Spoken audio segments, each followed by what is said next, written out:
Hi, ich bin Lukas, Sports Marketing Manager bei Dynafit und Sportwissenschaftler, und jetzt schauen wir uns an, wie wir die Daten, die wir eben in der Leistungsdiagnostik erhoben haben, bestmöglichst verwerten können und in einen Trainingsplan einbauen können, beziehungsweise auf was es zu achten gilt, wenn wir ein Training periodisieren, was für Grundsätze es gibt und wie ihr eure Ziele bestmöglichst erreichen könnt.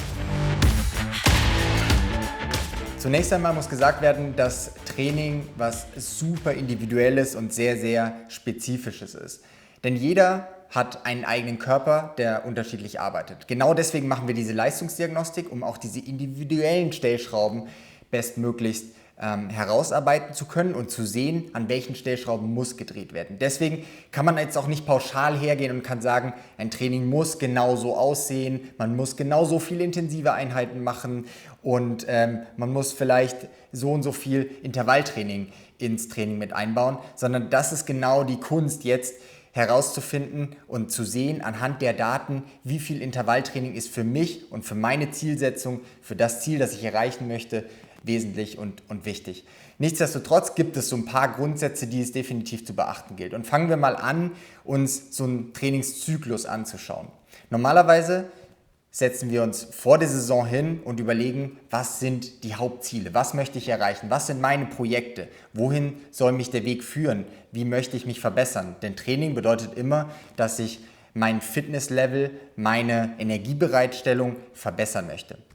Und wenn ich dann dieses Ziel mir gesetzt habe, dann rechne ich im Endeffekt von diesem Punkt rückwärts und überlege mir, wann fange ich an zu trainieren, welche zeitlichen Ressourcen habe ich, wie kann ich das vereinbaren mit Arbeit, Job, Familie, all diesen wesentlichen Dingen, die natürlich auch ganz entscheidend sind. Und wir sprechen dann hier in der groben Planung erstmal vom sogenannten Makrozyklus. Das heißt, wenn wir uns vor der Saison hinsetzen und wir haben zum Beispiel ein halbes Jahr Zeit, dann ist dieses halbe Jahr ist erstmal der Makrozyklus und wir überlegen uns, wann setze ich welchen Reiz im Training. Und wir brechen das dann zunehmend runter. Das heißt, vom Makrozyklus gehen wir in den Mesozyklus, wo wir uns anschauen, was passiert in den einzelnen Wochen. Wann möchte ich in der jeweiligen Woche oder an welcher Stellschraube möchte ich in der jeweiligen Woche drehen. Bis hin zu einer ganz spezifischen Woche. Und in dieser Woche ist dann das Training wiederum so strukturiert, dass wir gewisse Prinzipien einfach beachten müssen. Wie bauen wir das Training auf? Wie periodisieren wir das Training? Ein sehr grundlegendes Prinzip, das man schon relativ pauschal auch anwenden kann, ist eine sogenannte 3:1 oder 2:1 Periodisierung. Und zwar unabhängig, ob wir jetzt vom Mikrozyklus, also in der jeweiligen Trainingswoche sprechen, oder ob wir in dem Meso- oder sogar im Makrozyklus sprechen. Bedeutet einfach, dass auf 3 oder auf 2 Tage Belastung immer ein Tag der Entlastung folgt. Wie dieser Tag dann aussieht, ob das ein kompletter Regenerationstag ist mit einer regenerativen Einheit und man sich trotzdem ein bisschen bewegt, oder ob man einen kompletten Ruhetag einlegt, das spielt erstmal nicht die große Rolle, aber diese 3:1 oder 2:1 Periodisierung ist eigentlich sehr, sehr klassisch in der Trainingsplanung. Wie eben schon gesagt, hängt alles letztlich von der Zielsetzung ab. Also ihr müsst euch ein Ziel setzen, wo soll die Reise hingehen? Wollt ihr einfach nur besser werden oder habt ihr tatsächlich das Ziel, einen Wettkampf in einer bestimmten Zeit zu machen oder einen Wettkampf einfach nur zu schaffen, was ja durchaus auch ein sehr, sehr großes Ziel sein kann, wenn wir von größeren Ultraläufen sprechen. Wenn wir aber von den langen Ausdauereinheiten und Bereichen und vor allen Dingen auch Wettkämpfen sprechen, dann geht es immer darum, den Energiestoffwechsel zu optimieren. Im konkreten Fall, wenn wir uns jetzt mal die Ergebnisse hier von meiner Leistungsdiagnostik anschauen, dann würde das bedeuten, dass wir es schaffen möchten, diese Kurve, diese Laktatkurve nach rechts zu verschieben. Das heißt, der Körper bleibt mit seinen Laktatwerten auch bei höheren Intensitäten noch im niedrigen Bereich. Das heißt, er kumuliert kein Laktat, heißt im Umkehrschluss, er holt auch nicht allzu viel Energie aus den Kohlenhydraten heraus. Und dadurch verschieben wir natürlich auch diese Schwellenbereiche, also die anaerobe Schwelle oder die aerobe Schwelle. Und das ist genau das Ziel, was wir im Training jetzt erreichen möchten. In einer zweiten Grafik sieht man das nochmal ganz gut. Das ist nochmal die Stoffwechselanalyse, die wir vorhin schon kurz besprochen haben. Wir möchten also erreichen, dass der Körper auch bei einer höheren Intensität, sprich einer höheren Leistung, einer höheren Laufgeschwindigkeit in diesem Fall, mehr Energie aus den Fetten generiert und gleichzeitig weniger Energie aus den Kohlenhydraten. Weil dadurch kann er diese höhere Leistung auch über einen längeren Zeitraum aufrechterhalten. Das ist genau das Ziel, wenn es jetzt darum geht, ein Ultra zu schaffen zum Beispiel oder eine wirklich lange Belastung, einen langen Wettkampf zu meistern. Jesse hat mir basierend auf meinen Ergebnissen und aus meinen Daten nun Trainingsbereiche gegeben und das leitet sich dann meistens ab an diesen Schwellenbereichen. Das hat sie vorhin schon ganz gut erwähnt, also prozentual abhängig von der aeroben bzw. der anaeroben Schwellenleistung. Und wenn wir uns jetzt hier diese verschiedenen Trainingsbereiche anschauen, dann können wir diese Bereiche hernehmen, um unser Training zu periodisieren und zu gestalten. Und genau das wollen wir jetzt mal tun und uns anschauen, wie kann exemplarisch eine solche Woche nun aussehen. Hier müssen wir uns zunächst einmal überlegen, auch wieder in was für einer Phase befinden wir uns. Befinden wir uns in der Phase unmittelbar vor einem Wettkampf und jetzt spreche ich wirklich von diesen 2 bis 3 Wochen vor einem Wettkampf oder befinden wir uns eher in der sogenannten Aufbauphase, sprich 12 bis 2 Wochen vor einem Wettkampf oder befinden wir uns sogar in der Phase davor, wo wir erstmal eine gewisse Basis schaffen wollen, auf der wir dann entsprechend spezifisch auch aufbauen können. Je weiter wir vom Wettkampf weg sind, desto polarisierter findet eigentlich ein Training statt. Das heißt, desto spezifischer möchten wir an den einzelnen Stellschrauben, die relevant sind für unseren Energiestoffwechsel, arbeiten und desto spezifischer möchten wir genau an diesen Stellschrauben drehen. Ein wesentlicher Parameter, den wir vorhin schon kurz besprochen hatten, war die VO2 Max. Die VO2 Max ist der Parameter, der definiert, wie viel Sauerstoff wir umsetzen können. Und wie wir vorhin gelernt hatten, ist Sauerstoff ein wesentliches Element zur Energiebereitstellung. Das heißt, je mehr Energie wir aerob bereitstellen können, umso länger können wir die Leistung auch aufrechterhalten. Deswegen ist die VO2 Max und die Sauerstoffumsetzung so elementar. Polarisiertes Training bedeutet jetzt, dass wir eben sehr, sehr spezifisch an diesem einen Parameter arbeiten, beziehungsweise an einem anderen Parameter, der dafür sorgt, dass wir den Fettstoffwechsel optimieren. Wenn wir die VO2 Max optimieren wollen, heißt das, dass wir dafür sorgen müssen, dass sehr, sehr viel Sauerstoff umgesetzt wird. Je mehr Sauerstoff wir umsetzen, desto größer ist der Trainingsreiz für die VO2 Max. Desto mehr Sauerstoff schaffen wir es letztlich dann auch langfristig umzusetzen und desto höher unsere Leistungsfähigkeit, beziehungsweise desto effizienter können wir Energie gewinnen. Um die VO2 Max zu verbessern, brauchen wir sehr intensive Einheiten, beziehungsweise intensive Einheiten, in denen wir in kurzer Zeit viel Sauerstoff umsetzen, bedeuten erst einmal ein sehr effizientes Training. Im Gegensatz dazu können wir den Bereich der maximalen Fettverbrennung und der Energiegewinnung über die Fette über eher niedrig intensive Einheiten sogar mit etwas entleerten Kohlenhydratspeichern, und hier kommt dann das Thema Ernährung auch noch mit rein, optimieren. Und wenn wir das jetzt zusammenführen, dann sprechen wir von sehr polarisiertem Training. Auf der einen Seite haben wir die intensiven Einheiten, die dafür sorgen, dass wir mehr Sauerstoff umsetzen, dass wir unsere VO2 Max nach oben bringen. Und auf der anderen Seite haben wir sehr niedrig intensive Einheiten, die dafür sorgen, gerade wenn wir davor Kohlenhydrate weglassen oder auch wirklich uns sehr Kohlenhydrat ernähren, dass wir den Fettstoffwechsel optimieren. Und wenn wir das jetzt kombinieren würden, dann würden wir zum Beispiel von einem sehr, sehr polarisierten Training sprechen. Auf der einen Seite hochintensiv, auf der anderen Seite sehr niedrig intensiv. Und genau das gilt es dann zu beachten, beziehungsweise genau das ist auch der Fehler, der ganz häufig gemacht wird.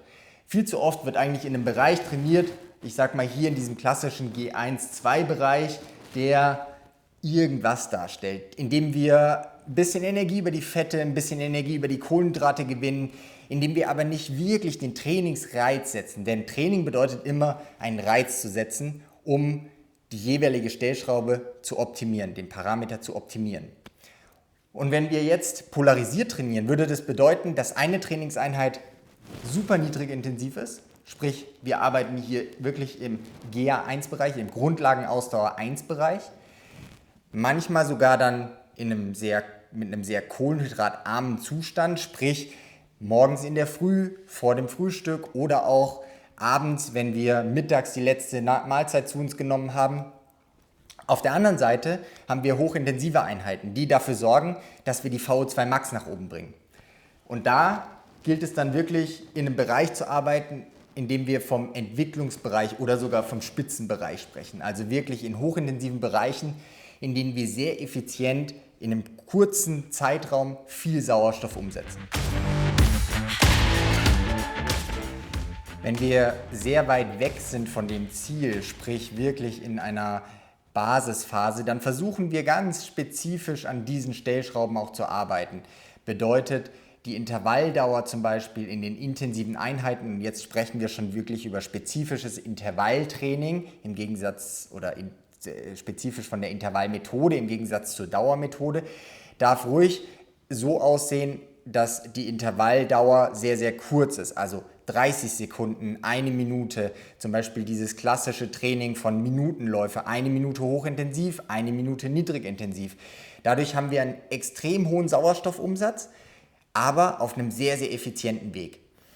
Im Gegensatz dazu dann die Dauermethode, wie eben schon angesprochen, im GA1-Bereich. Und diese starke Polarisierung, die findet eigentlich wirklich in dem Basisbereich schon statt. Das bedeutet, dass auch in Phasen, in denen der Wettkampf noch extrem weit weg ist und wo wir eigentlich von einer sogenannten Basisphase oder Vorbereitungsphase sprechen, schon Intervalltraining mit einzubinden. Sehr effizientes Intervalltraining. Sprich, kurze Intervalldauern mit einer kurzen Pause dazwischen. 30 Sekunden gefolgt auf 30 Sekunden Pause zum Beispiel. Und wenn wir jetzt nochmal das Prinzip der Periodisierung 2:1 oder 3:1 aufgreifen, dann haben wir hier auch ein super Beispiel, wie wir das aufbauen können. Bedeutet, wir machen zum Beispiel an einem Tag oder am ersten Tag eine sehr, sehr intensive Einheit, gefolgt von einer niedrigintensiven Einheit, sehr niedrigintensiven Einheit, gerne auch so ein bisschen kohlenhydratarm, sprich es werden jetzt keine Kohlenhydrate explizit direkt vor dieser Einheit mehr zugeführt und am dritten Tag folgt dann eine komplette Entlastungseinheit. Das kann ein bisschen Schwimmen sein, das kann ein bisschen Radfahren sein, das kann aber auch einfach mal ein kompletter Pausetag sein. Und diese Periodisierung, die versuchen wir eigentlich über die komplette Dauer dann durchzuziehen. Allerdings verändert sich das Training insofern, als dass es mit zunehmender Zeit, die es dann zum Wettkampf hingeht, immer spezifischer wird. Wir werden immer spezifischer zum Wettkampf hin und die Belastungsdauern werden immer spezifischer. Sprich, auch die intensiven Einheiten werden immer spezifischer. Wir arbeiten vielleicht weniger im SB-Bereich, weil der SB-Bereich, gerade im Ultratrail, definitiv ein Bereich ist, den wir nie anfassen werden und in den wir nie gehen werden. Wir gehen mehr hin zu Belastungsdauern in EB oder auch im GA2-Bereich, weil das sind die Bereiche, in denen ihr euch dann im Wettkampf auch bewegen werdet. Das heißt, das intensive Training wird etwas weniger intensiv, dadurch aber in der Länge etwas länger, also die Intervalldauern werden länger.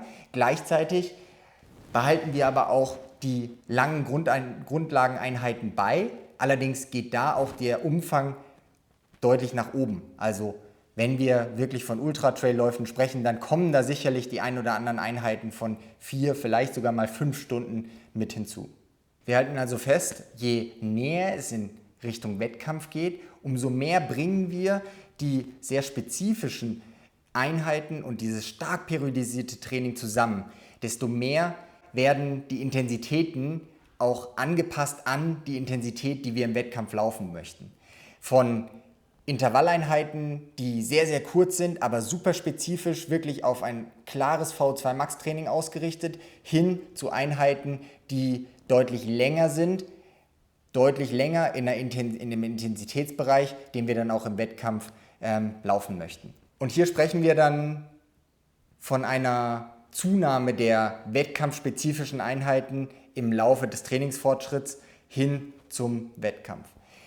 Welche Arten von Intervallen gelaufen werden und welche Dauern, das habe ich jetzt teilweise schon angerissen, aber natürlich auch hier, je näher es in Richtung Wettkampf geht, desto wettkampfspezifischer werden dann die Intervalleinheiten. Sprich, wenn wir wirklich von einem Ultra-Trail-Lauf mit vielen Höhenmetern sprechen, macht es durchaus Sinn, das Intervalltraining zum Beispiel auch an den Berg zu verlagern und Intervallläufe am Berg zu machen. Denn genau hier muss der Körper optimal funktionieren, genau in diesem Bereich und unter dieser Belastung am Berg muss der Körper die Energie bereitstellen können. Das heißt, Berganläufe können ein super probates Mittel sein für Trailläufer, um die Physiologie zu verbessern. Und auch hier in einer Phase, in der wir sehr stark polarisiert trainieren, würde ich die Berganläufe extrem kurz gestalten, 30 Sekunden bis hin zu einer Minute. Und je näher es in Richtung Wettkampf geht, desto länger werden die Intervalleinheiten. Diese Intervalleinheiten werden aber immer in Verbindung trainiert mit Grundlageneinheiten. Und das ist ganz wichtig, denn die Grundlageneinheit, die bleibt immer in einem sehr, sehr niedrig intensiven Bereich. Die Intervalleinheiten sind super effizient, aber auch natürlich extrem belastend. Sprich, wir sollten hier drauf schauen, dass wir nicht zu viel Intervalle machen und nicht nur Intervalle machen, sondern bei 5 Einheiten die Woche würde ich maximal 2 Einheiten wirklich hochintensiv gestalten und 3 Einheiten eher niedrigintensiv gestalten. Allerdings ist es auch hier schwer, eine pauschale Aussage zu treffen, denn es hängt massiv davon ab, wie ihr physiologisch aufgestellt seid, was eure Zielsetzungen sind, aber das nur mal als groben Anhaltspunkt. Die Frage ist immer, wie könnt ihr euer Training steuern? Wie könnt ihr kontrollieren, dass ihr im richtigen Bereich hier unterwegs seid? Und da gibt es inzwischen wirklich mehrere Werte. Während der Einheit sind so die klassischen Werte, zumindest wenn ihr im flachen Bereich lauft, die Pace, das seht ihr hier unten, die 1000 Meter Zeit. Also befinde ich mich wirklich im GA1-Bereich oder befinde ich mich im EB-Bereich oder auch im SB-Bereich. Allerdings ist die Pace nur dann relevant, wenn ihr wirklich auf einer flachen Strecke unterwegs seid. Sobald ihr zum Beispiel für einen Ultratrail im bergigen Gelände unterwegs seid und eine Trainingseinheit in den Bergen macht, könnt ihr nicht mehr nach der Pace steuern. Dann ist dieser Parameter im Endeffekt komplett irrelevant. Und dann müsst ihr auf andere Parameter zurückgreifen. Ein Parameter, der jetzt hier relevant wäre zum Beispiel die Herzfrequenz. Die Herzfrequenz zeigt sehr, sehr gut, in was für einem Bereich ihr unterwegs seid. Allerdings ist die Herzfrequenz auch ein sehr träger Parameter. Bedeutet, es braucht immer ein bisschen, bis die Herzfrequenz sich anpasst, gerade im Intervalltraining. Wenn ihr 30 Sekunden Intervalle lauft oder eine Minute Intervalle lauft, dann dauert es eine Zeit lang, bis die Herzfrequenz wirklich in dem Bereich ist. Außerdem hängt die Herzfrequenz von vielen anderen Faktoren ab. Wie viel Schlaf hattet ihr? Habt ihr gut gegessen? Trainiert ihr morgens? Trainiert ihr abends? Und dementsprechend kann sie auch immer so ein bisschen variieren. Also ihr könnt euch nicht zu 100% genau auf diesen Wert verlassen, sondern es ist immer ein gewisser Bereich. Je mehr Daten ihr sammelt im Laufe eures Trainings und eurer Trainingszeit und der Trainingsjahre im besten Fall, desto besser könnt ihr wahrscheinlich auch einschätzen, ob die Herzfrequenz jetzt gerade mit eurem Gefühl korreliert. Und Gefühl ist definitiv auch ein wichtiger Parameter, den ihr immer im Training mit beachten solltet. Es gibt Tage, in denen läuft es super gut, es gibt Tage, in denen läuft es überhaupt nicht gut und es korreliert überhaupt nicht mit den gelaufenen Werten und den Intensitätswerten. Ein nächster Parameter, der zunehmend auch von Interesse ist im Laufsport, ist die Wattmessung. Die Wattmessung an sich ist erst einmal ein hervorragender Parameter, weil er super objektiv ist. Watt ist der Parameter und die Einheit für die Leistung. Und Leistung ist nichts anderes als Energie pro Zeiteinheit.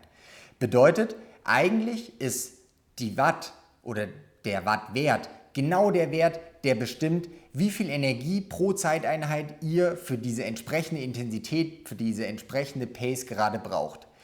Allerdings ist es nicht ganz einfach zu messen, weil die Wattmesssysteme, die es im Laufsport aktuell gibt, beruhen immer noch auf einem gewissen mathematischen Algorithmus. Das heißt, sie sind jetzt nicht gemessen über irgendwelche Dehnmessstreifen, wie zum Beispiel im Radsport, sondern sie basieren auf Daten, auf Werten und auf mathematischen Algorithmen.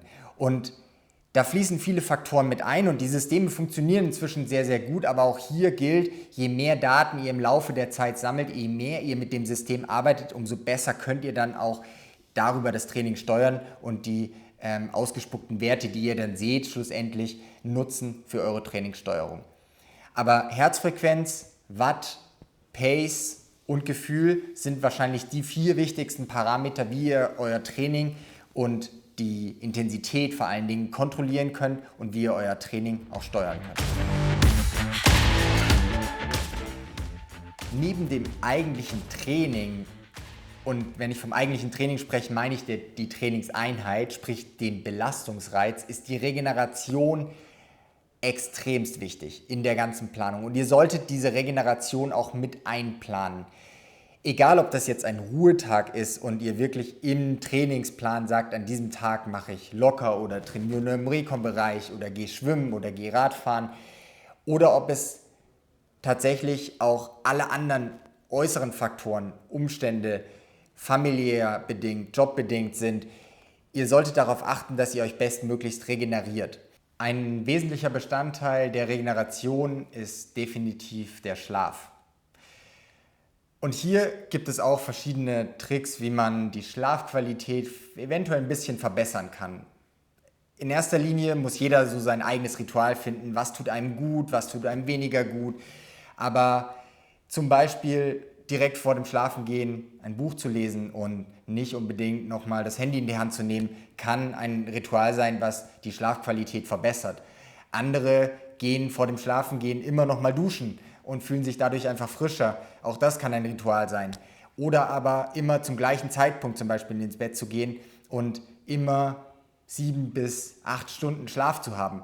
Das muss jeder individuell für sich rausfinden und auch hier gibt es keine pauschale Aussage, was ideal ist, aber die Schlafqualität ist definitiv ein wesentlicher Bestandteil einer wichtigen und guten Regeneration. Schauen wir nochmal spezifisch auf den Trainingsplan. Dann ist es sehr, sehr wichtig, dass ihr euch auch immer wieder diese regenerativen Einheiten wirklich eintragt oder auch die Ruhetage eintragt. Das hängt ganz stark davon ab, wie viele Einheiten wollt ihr die Woche trainieren, wie viele Einheiten könnt ihr die Woche trainieren, und es macht auch keinen Sinn, wenn man noch nie vorher gelaufen ist und wirklich mit dem Lauftraining startet, gleich mit 5 Einheiten die Woche zu starten. Aber wenn ihr schon länger dabei seid und ihr wirklich eure 4, 5 Laufeinheiten die Woche habt, dann sollte eine Einheit, 1 bis 2 Einheiten wahrscheinlich sogar in diesem Wochenzyklus definitiv auch regenerative Einheiten sein. Und wichtig dabei ist, dass das auch wirklich regenerative Einheiten bleiben. Sprich Einheiten in dem sehr, sehr niedrig intensiven Bereich.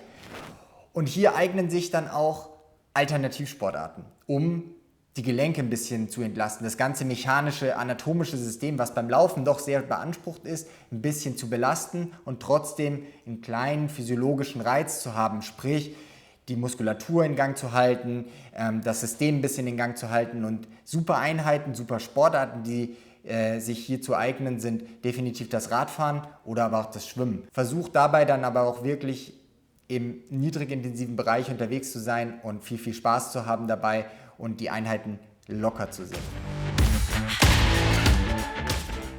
Neben dem Trainingsreiz, durch den wir unsere Ausdauerleistungsfähigkeit und unseren Energiestoffwechsel verbessern wollen und effizienter gestalten wollen, spielt die Ernährung eine wesentliche Rolle.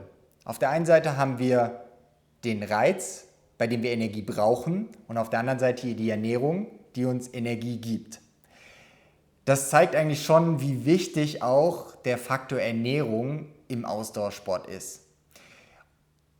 Ich möchte jetzt nicht zu tief in dieses Thema eintauchen, denn das wäre wahrscheinlich ein eigenes Tutorial und super, super speziell. Aber wir können Ernährung und Training hervorragend miteinander kombinieren, beziehungsweise auch einen Trainingsreiz durch Ernährung optimieren und verbessern. Beim Thema Regeneration zum Beispiel ist es sehr, sehr wichtig, dass wir direkt nach einer Einheit den sogenannten Open-Window-Effekt nutzen. Das ist ein Zeitfenster von ungefähr einer Stunde nach einer Belastung, in dem der Körper extrem gut in der Lage ist, Kohlenhydrate und Proteine zu verstoffwechseln oder beziehungsweise zu nutzen, umzusetzen, um die Regeneration in Gang zu bringen. Kohlenhydrate, natürlich um die Speicher wieder aufzufüllen und den Muskeln auch gleich wieder die Energie zu geben, die sie benötigen, um bestmöglichst zu regenerieren, und gleichzeitig die Proteine, um eben die Muskelregeneration zu fördern. Aber nicht nur beim Thema Regeneration spielt Ernährung eine wesentliche Rolle, sondern eben auch in der Trainingsplanung. Denn durch die richtige Ernährung bzw. durch die Zufuhr von Nahrung zu entsprechenden Zeitpunkten, abgestimmt auf die Trainingseinheiten, können wir Training effizienter gestalten. Besonders bei intensiven Einheiten, wenn ihr Intervalltraining macht, ist es immer ratsam, die Speicher gefüllt zu haben.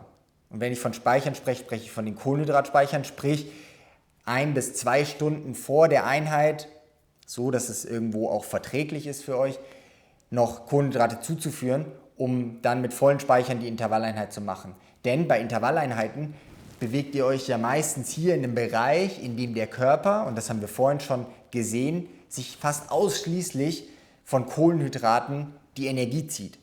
Oder aus den Kohlenhydraten die Energie zieht. Und das bedeutet, um diese Einheiten auch wirklich gut und effizient und intensiv gestalten zu können, braucht ihr die vollen Speicher. Andernfalls habt ihr letztlich nicht die Energie, um hier ein gutes und intensives und effizientes Training voranzubringen. Auf der anderen Seite haben wir die niedrigintensiven Einheiten. Und hier können wir auch den Faktor Ernährung ganz bewusst nutzen, indem wir vielleicht 4, 5, 6 Stunden vor der Einheit eben keine Kohlenhydrate mehr zuführen, den Speicher so ein bisschen entleert haben und der Körper nicht in der Lage ist, sofort auf die Kohlenhydrate zurückzugreifen, sondern erst einmal bei genügend Sauerstoff, den ihr in diesem Bereich, in diesem Intensitätsbereich definitiv zur Verfügung habt, aber die Energie sich dann auch über die Fette zu holen und damit den Fettstoffwechsel zu trainieren und in Gang zu bringen. Das sind so 2 Grundsätze, die sehr, sehr wichtig sind und irgendwo auch elementar sind, denn dadurch könnt ihr Training definitiv auch nochmal besser steuern. Wie ihr und wann ihr Kohlenhydrate zuführt, das ist sicherlich etwas, was ganz, ganz elementar und wichtig ist, wenn es darum geht, einen Trainingsreiz zu setzen und auch einen Trainingsreiz effizient zu gestalten.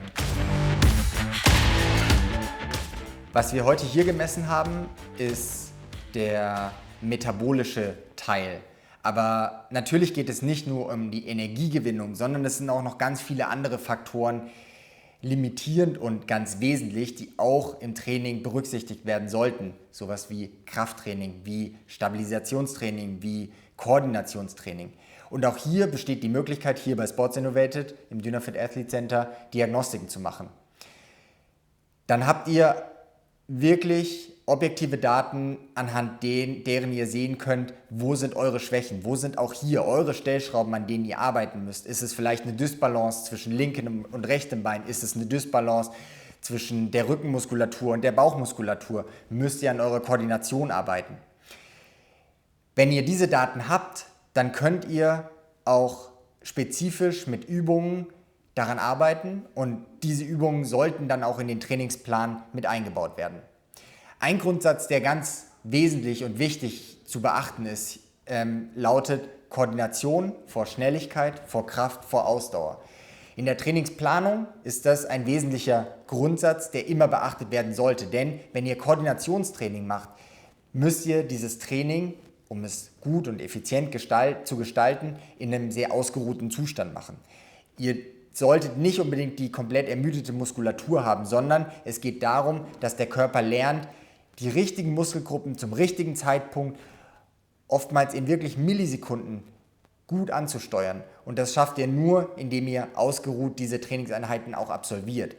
Bedeutet, wenn ihr jetzt so einen Trainingsplan aufbaut, versucht zum Beispiel Lauf-ABC oder koordinative Einheiten immer an den Anfang von einem Zyklus zu setzen. Wenn wir zurückkommen zu dieser 2:1 oder 3:1 Periodisierung, dann würde ich immer das Koordinationstraining gleich als erstes machen. Gefolgt von einem Schnelligkeitstraining vielleicht, was Steigerungsläufe sein könnten, was auch mal 100-Meter-Läufe sein könnten, gefolgt von einem Krafttraining, Stabilisationstraining, gefolgt von einem Ausdauertraining, wo wir dann wirklich von diesen Einheiten sprechen, im G1-Bereich oder langen Einheiten zum Beispiel. Neben dem Koordinationstraining ist die Stabilisation gerade für Trailläufer extrem wichtig, denn die Beine sind an einem System aufgehangen und alles hängt irgendwo miteinander zusammen. Das heißt, diese großen Muskelgruppen, die sollten in der perfekten Abstimmung zueinander sein. Und wenn da Dysbalancen sind, dann habt ihr weniger Stabilität, gerade auf den Trails, gerade in den Downhills. Und ihr könnt eure Leistungsfähigkeit extremst verbessern, indem ihr auch an diesen Stellschrauben arbeitet und diese Stellschrauben verbessert. Zusammengefasst heißt das, dass neben natürlich der Trainingseinheiten, die maßgeblich sind, um euren Energiestoffwechsel zu verbessern, auch das Krafttraining, auch das Stabilisationstraining und das Koordinationstraining ganz wesentliche Bestandteile sind, um eure Leistungsfähigkeit zu verbessern und eure Ziele dann bestmöglichst und optimal zu erreichen. Ich hoffe, ich konnte euch ein paar Einblicke geben in das doch sehr große und komplexe Thema der Trainingsplanung. Wie ihr seht, ist das Thema super individuell. Das heißt, die Basis für eine effiziente und gute Trainingsplanung ist natürlich immer die Zielsetzung und dann eure individuellen Stellschrauben. Woran muss gearbeitet werden? Wie seid ihr aufgestellt? Was sind die aktuellen Daten? Dafür braucht ihr eine Diagnostik, die dann doch in recht regelmäßigen Abständen einfach immer wieder zum Controlling auch durchgeführt werden sollte. Im nächsten Video sprechen wir nochmal ganz speziell über die letzten 2 Wochen bis 10 Tage und dann auch über den eigentlichen Wettkampftag. Was gilt es da zu beachten im Bereich der Ernährung? Was ist eine richtige Strategie? Wie geht ihr sowas an? Jetzt aber erstmal ganz viel Spaß beim Training und Speed up!